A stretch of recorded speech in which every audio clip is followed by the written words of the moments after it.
Hola a todos, esperamos que se encuentren muy bien. A nuestro grupo el día de hoy le corresponde hablar del Convenio Cuarto de Ginebra.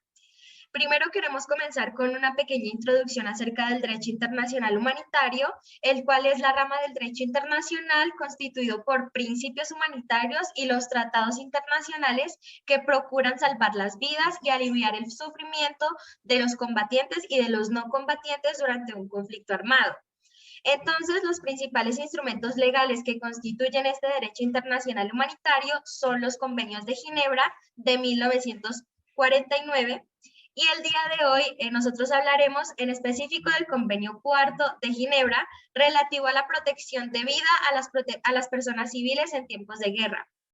Este convenio fue aprobado el 12 de agosto de 1949 por la Conferencia Diplomática para elaborar convenios internacionales destinados a proteger a las víctimas de guerra, celebrada en Ginebra del 12 de abril al 12 de agosto de 1949.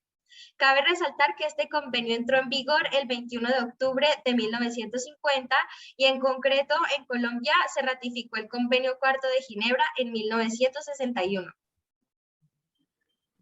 Ahora bien, el objeto del convenio es establecer la normativa relativa a garantizar la protección a las personas civiles que se encuentran en zonas de conflicto y territorios ocupados. Este convenio se encuentra dividido en 4 títulos. El primer título habla de las disposiciones generales, el segundo título de la protección general de la población contra ciertos efectos de la guerra, el tercer título acerca del estatuto y la trata de personas protegidas, y finalmente, el último título nos habla de la aplicación del convenio. Siguiente, se habla acerca de las obligaciones. Vamos a hacer un breve resumen de estas. Entonces, tenemos que el artículo 3, el tercero es importante y es común a los 4 convenios de Ginebra y marca un importante avance, dado que comprende los conflictos armados no internacionales que nunca antes habían sido incluidos en los tratados anteriores.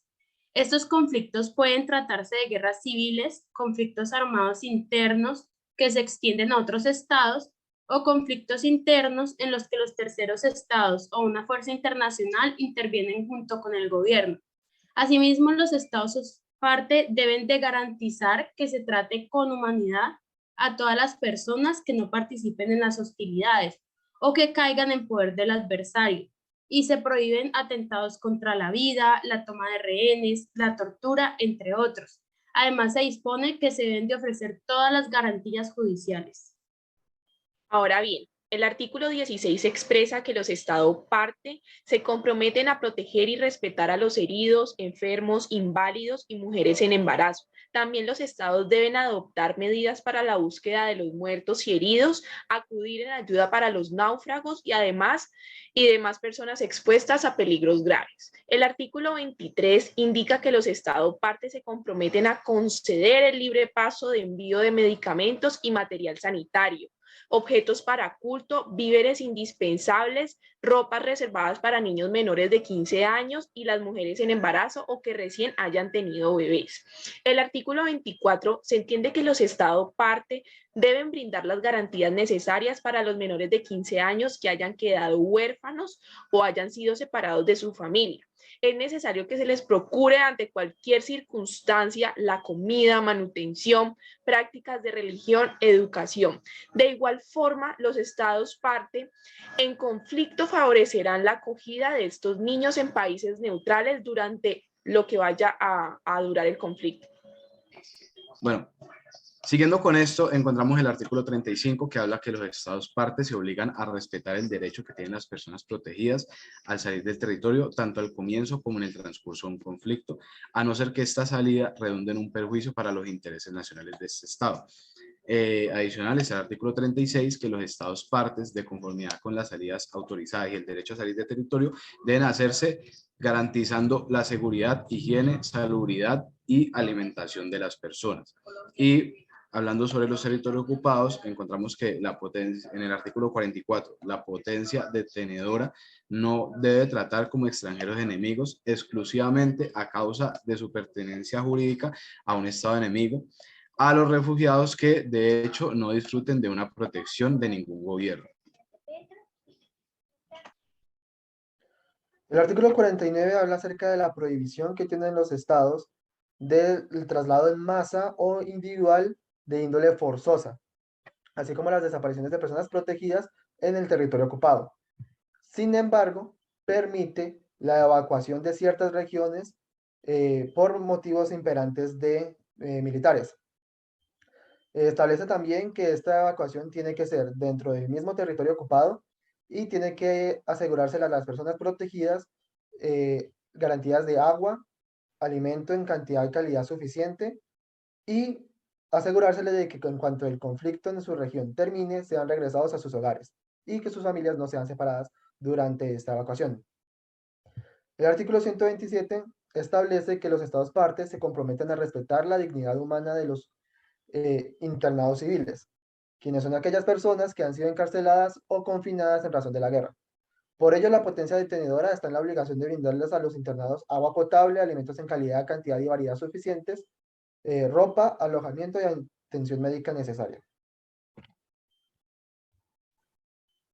Ahora bien, el capítulo número 12, que nos habla sobre la liberación, repatriación y hospitalización en el país neutral, nos habla en el artículo 32 sobre dos obligaciones muy claras. La primera es que todo Estado que sea parte debe poner en libertad a las personas que tienen internadas en cuanto la razón de su internamiento desaparezca. Y segundo, es que ellos mismos deben buscar acuerdos con miras a la liberación y repatriación de las personas que tengan internadas, siendo estas mujeres embarazadas, encinta o con hijos menores heridos o que lleven mucho tiempo en cautiverio. En la siguiente diapositiva lo que vamos a encontrar es el artículo 146 en el título número 4 en la aplicación del convenio, donde se busca es una autorregulación, es decir, que el Estado tratante se compromete a tomar toda medida legislativa de manera idónea, buscando sancionarse en caso de que no se cumplan estas disposiciones del pacto, del convenio, perdón. Finalmente, el artículo 147 nos habla de las infracciones graves y de los actos que estos implican.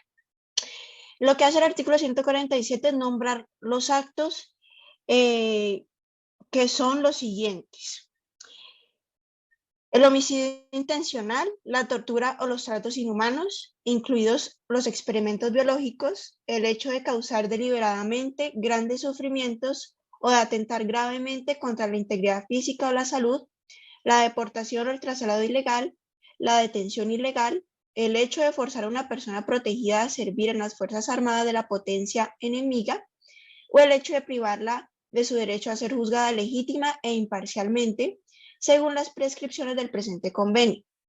La toma de rehenes, la destrucción y la apropiación de bienes no justificadas por necesidades militares y realizadas a gran escala de modo ilícito y arbitrario.